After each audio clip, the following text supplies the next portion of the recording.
नमस्कार साथियों, विवाद बातचीत के इस नए एपिसोड में आज हम एक प्रसिद्ध राष्ट्रवादी एवं प्रसिद्ध शायर से जुड़ रहे हैं। जैसा आपको विदित है, छत्तीसगढ़ सिविल सोसाइटी देश एवं प्रदेश के विभिन्न मसलों पर अपने थिंक टैंक की जिम्मेदारी निभाता रहा है। तो आइए हम स्वागत करते हैं श्री तुफैल चतुर्वेदी जी का। नमस्कार चतुर्वेदी साहब, आपका स्वागत है। प्रणाम प्रणाम प्रणाम सर। दर्शकों को बता दूं कि आज हम तुफैल जी से चर्चा कर रहे हैं। एक हमारा जो पिछले 1.5 महीने से प्रोग्राम चल रहा है कि 26 दिसंबर को वीर बाल दिवस के रूप में मनाया जाए। इसके तहत हम सोशल मीडिया पे और छत्तीसगढ़ में सिख समाज के लगातार संपर्क में हैं। इस बारे में जैसा कि अभी सबको विदित है कि 26 दिसंबर से 27 दिसंबर तक पूरा सिख समाज शहीदी सप्ताह मनाता है सर। और इसमें गुरु गोविंद सिंह जी के 4 साहिबजादे, अजीत सिंह जिनकी उम्र थी 17 साल, जुझार सिंह जिनकी उम्र थी 13 साल, जोरावर सिंह जो 9 साल के थे, और सबसे छोटे फतेह सिंह साहब जो 5 साल मात्र के थे। ये 4 लोग ने अपना बलिदान दिया था। इनके अलावा गुर्जरी माँ जो गुरु गोविंद सिंह जी की माता जी थी, उनका देहांत हुआ था। और उनके बहुत सारे सिपह सलार विभिन्न युद्धों में, जिनमें चमकौर का युद्ध भी शामिल है, शहीद हुए थे। लेकिन कुछ परिस्थिति ऐसी है कि हमें ये ज्ञात नहीं है हो पाया इतने सालों में कि जो छोटे 2 साहिबजादे थे, जोरावर सिंह और फतेह सिंह, इनको वजीर खान नामक जो सिपह सलार था औरंगजेब का उस समय 1704 में, उसने गिरफ्तार किया और अपने दरबार में बुलाकर ये पूछा कि बच्चों, आप जो है इस्लाम कबूल कर लो, आप जो है वो हमारे साथ आ जाओ और इससे आपको हम बहुत सारी चीज़ें देंगे। जो बच्चों को लुभाने के लिए लॉलीपॉप जिन्हें हम कहते हैं, उस तरीके की बात की। तो इसके उत्तर में जो छोटे साहिबजादे हैं, वो फतेह सिंह साहब बोले, फतेह सिंह ते जत्थे सिंह। अर्थात जब उन्होंने पूछा कि भाई आप यहाँ से छूट के अगर मैं छोड़ दूं तो कहाँ जाओगे, तो बोले मैं जंगल जाऊंगा, अपनी सेना बनाऊंगा और जो हमारी समाज के खिलाफ काम करने वाले आक्रमणकारी हैं उनके विरुद्ध लोहा लूंगा। तो इस बारे में आप इसको कैसे देखते हैं सर तुफैल जी? मैं एक बात आपसे एक बात तो शुरू में ही आपसे कहना चाहूंगा। जी ये बात कि सिख समाज मनाता है, मुझे इसमें संदेह है। कम से कम दिल्ली पंजाब के संदर्भ में है। और उसका कारण है कि गुरुद्वारा में जाना होता है। अब वो पुरानी वाली ललक, वो भीड़, वो हाजिरी नहीं दिखती। बॉम्बे से कई साल की बात हो गई, मेरी एक मित्र आई हुई थी, तो मैं उन्हें एयरपोर्ट पहुंचाने जा रहा था। तो उन्होंने मुझसे कहा कि यहाँ खान चाचा नाम से कोई जगह है। मैंने कहा हाँ, खान मार्केट में एक रेस्टोरेंट है, कभी गया नहीं हूँ। तो उन्होंने कहा मुझे वहाँ के खाने की बड़ी प्रशंसा है, मुझे ले चलेंगे जाते जाते। मैंने चलिए, मैं ले गया। तो उस वहां जो क्यू लगी थी उसमें 2 सिख थे, तो मैं उनके पास गया और मैंने ऐसे ही उनसे पूछा कि गुरुमुख हो, झटका छोड़ दिया क्या? तो उनमें से एक बोला, और उसको कोई लज्जा का भाव भी नहीं था, कि फर्क पैंदा। केश थे, पाग बांधी हुई थी। तो मैंने उससे कहा कि तुम्हें अंदाजा है ये केश और ये पगड़ी बचाने के लिए कितने सर दिए गए हैं, कितने गले कटे हैं? उसको, उसके कान पर जूं भी नहीं रहेंगी। और उसका कारण है कि नई पीढ़ी जैसे अन्य समाजों की है वैसे ही सिखों की है। एक मुसलमानों को छोड़ दीजिए तो अन्य सब में ऐसी स्थिति है कि अब वो ललक, अपने मत के, पंथ के प्रति, धर्म के प्रति कोई जिजीविषा या ललक या वो लगाव, वो अब कम है।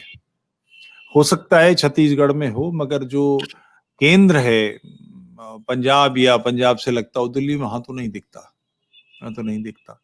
होना जरूर चाहिए, एहसास होना चाहिए कि क्या गुजरी है, इतिहास क्या है हमारा। मैं जो इसमें गंभीर बात देखने की है और ये बात समझ में आनी चाहिए कि जिन्होंने 6 वर्ष के और 9 वर्ष के बच्चों को मारा हत्यारे थे, स्वाभाविक है। मगर 6 वर्ष के बच्चे के प्रति हिंसक भाव, उसके प्रति ऐसा कठोर दमन का भाव क्यों था? ये व्यक्तिगत नृशंसता का मामला नहीं है, पागल नहीं था वो व्यक्ति, वो वहां का गवर्नर था, जागीरदार था। औरंगजेब ने किसी गधे को तो, ये किसी पागल को या विक्षिप्त को तो बना नहीं दिया होगा। फिर भी उसने प्रयास किया और शर्त यह थी कि तुम मुसलमान बन जाओ, अन्यथा तुम्हें मार देंगे। 6 वर्ष के बच्चे से आग्रह कि तुम मुसलमान बन जाओ। सभ्य समाज के किसी भी कानून में 6 वर्ष के बच्चे पर कोई धारा नहीं लगती, उन पर किसी तरह का कोई दंड नहीं लगाया जा सकता। उन्होंने किया क्यों? ये एक प्रकार का सुप्रीम सेक्रीफाइस है कि छोटे बच्चे जो हैं वो, उनके चारों तरफ 26 दिसंबर 1704 में दीवार चुनवा दी गई और वो निडर निर्भीक होकर खड़े रहे, पूरे सुबह से रात तक खड़े रहे जब तक वो बेहोश नहीं हो गए। और गुरु ग्रंथ साहिब की 2 पंक्तियां हैं कि दे सिवा वर मोहे, शुभ कर्मण से कभी ना डरो ना डरो, जब जाई लरो, निश्चय कर अपनी जीत करो।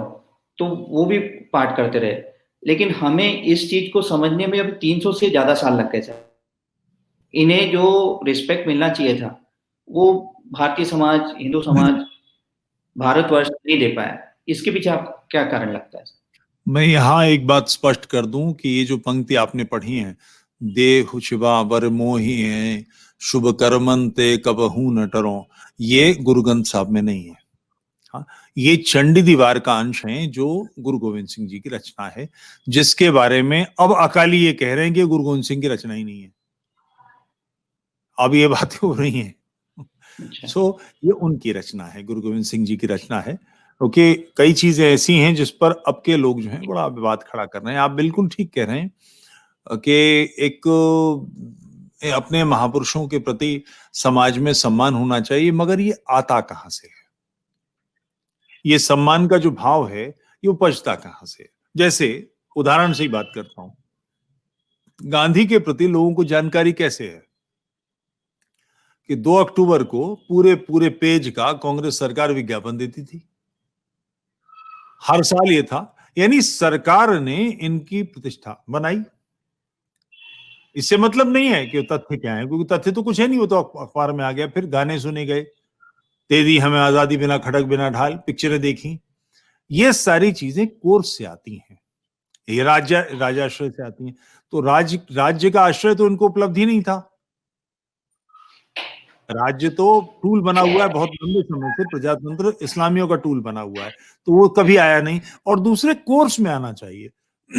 अभी कांग्रेस की किताबों की, एनसीईआरटी किताबों से चीज निकाली गई है। गुरु गोविंद सिंह जी को लुटेरा, छत्रपति शिवाजी को पहाड़ी चूहा, ये एनसीईआरटी किताब में कांग्रेस के समय का। मनमोहन सिंह जब मुख्यमंत्री प्रधानमंत्री तब का, बाद में ये सब तब्दील किया गया। तो जो कोर्स है उसमें ये बात आए, लोग पढ़े ना। आप प्रयास कर रहे हैं, 1000, 2000, 5000, 10,000 लोग देखेंगे, मगर इस बीच में जो भारत में नई पीढ़ी है वो करोड़ों की तादाद में आएगी, जिसको पता ही नहीं है कि उसके महान पूर्वजों ने कैसा सैक्रिफाइस किया, कितनी बड़े पैमाने का बलिदान हुआ। एक हफ्ते के अंदर चारों भाई चले गए, उनकी दादी, उनका स्वर्गवास हो गया, कैसे कष्ट उठाए इन लोगों ने। ये इतिहास, जैसे आपकी जानकारी में कोई इजाफा करता चलूं कि जब दीवार बना रहे थे तो घुटने अड़ रहे थे, इन बच्चों के घुटने काट दिए गए थे। आप कल्पना करें, जब इनके ऊपर दीवार पहुंचा दी गई, मैं सोचता हूं, अभी मैं नारेबाजी देखता हूं जो दिल्ली में बैठे उधरने पर लोग बातें कर रहे हैं, इनको कभी सोचता नहीं कि इन बच्चों के प्राण कैसे निकले होंगे, कैसे छटपटाए होंगे, उनके मुंह से ये नारेबाजी निकलती कैसे है। इस्लामियों के पक्ष में कोई बात करते हुए इतिहास नहीं सूझता, इन्हें ध्यान नहीं आता। और उसके बाद शाम में फिर उसने खुलवा कर देखा तो बच्चे बेहोश थे, मरे नहीं थे, तो उनका गला कटवाया। उसके बाद ही उनकी उस जगह को जो दीवान टोडरमल थे, उन्होंने उनके अंतिम संस्कार के लिए भूमि खरीदी थी, संसार की सबसे कीमती भूमि। सिक्के, अशर्फियां सीधी रखकर एक के बाद एक ऐसे रखकर वो जमीन परचेज की गई थी, जिस पे माता गुजरी देवी का और उन दोनों बच्चों का अंतिम संस्कार हुआ। अद्भुत अद्भुत बलिदान की गाथा है। और वो व्यक्ति भी, वो गुरु परिवार के प्रति बड़ा आस्थावान था, उसने अपना पूरा जो कुछ संचय था सब निकाल दिया। और उसके बाद उसके बारे में कुछ पता नहीं लगता, क्योंकि वो पूरा जो व्यापार था, कार्य था, उसका सब नष्ट हो गया। मगर लोग थे ऐसी सोच वाले, अद्भुत लोग, अद्भुत लोग। एक क्षण में सिर्फ यही तो पढ़ना था, ला इलाहा इल्लल्लाह। इसमें कौन सी बड़ी बात थी? इतने पढ़ने से उनके प्राण बच सकते थे। जी।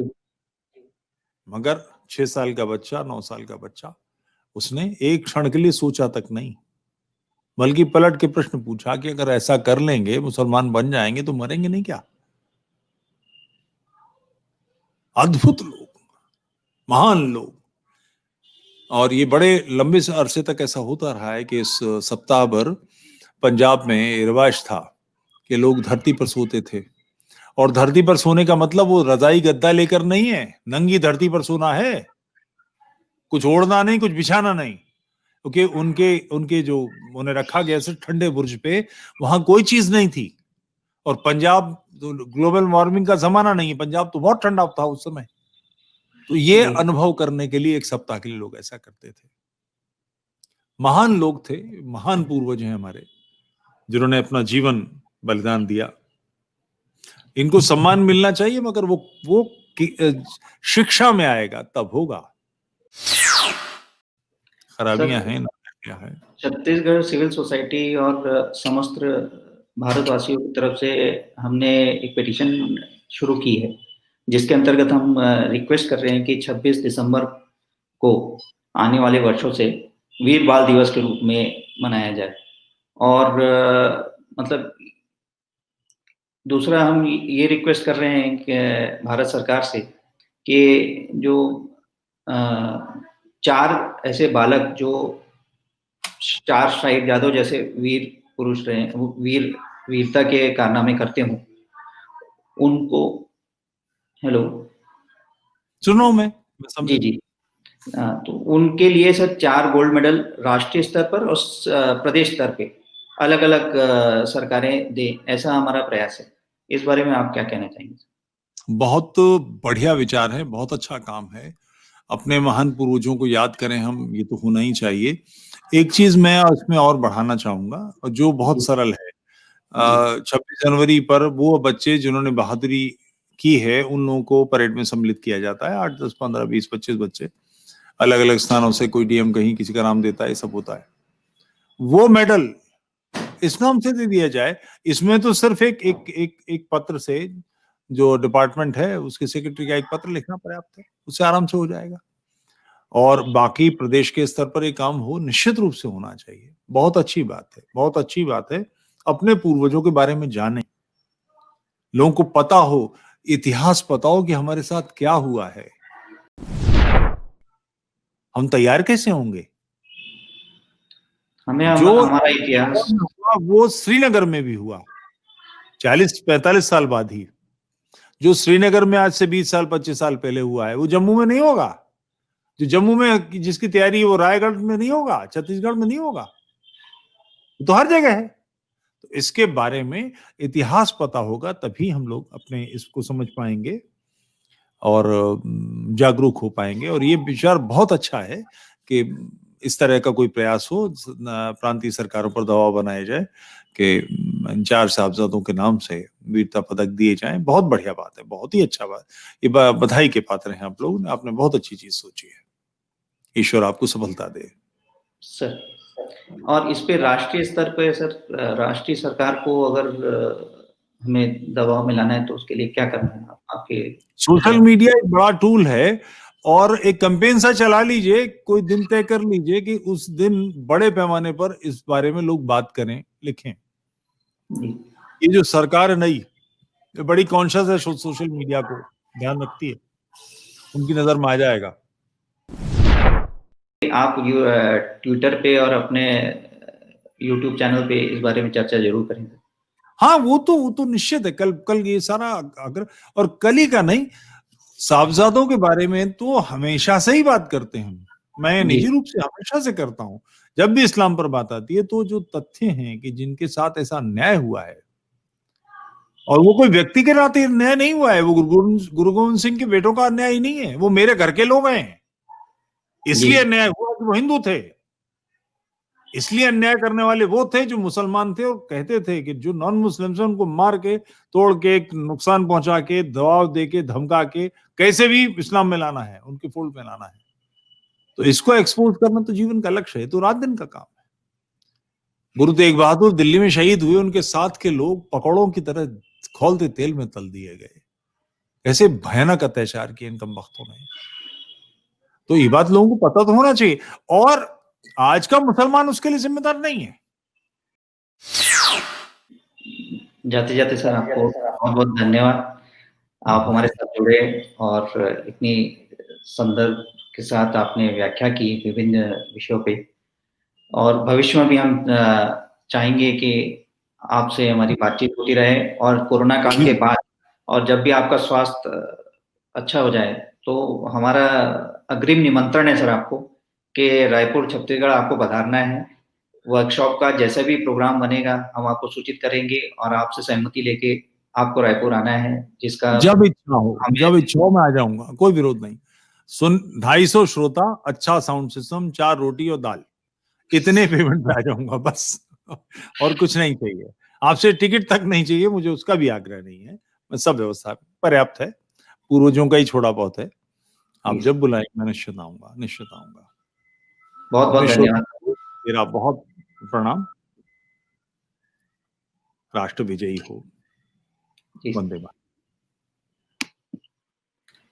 तो साथियों, ये थे श्री तौफीक चतुर्वेदी साहब, जिन्होंने हमारी मुहिम #26 दिसंबर एवं वीर बाल दिवस पर अपने विचार व्यक्त किए।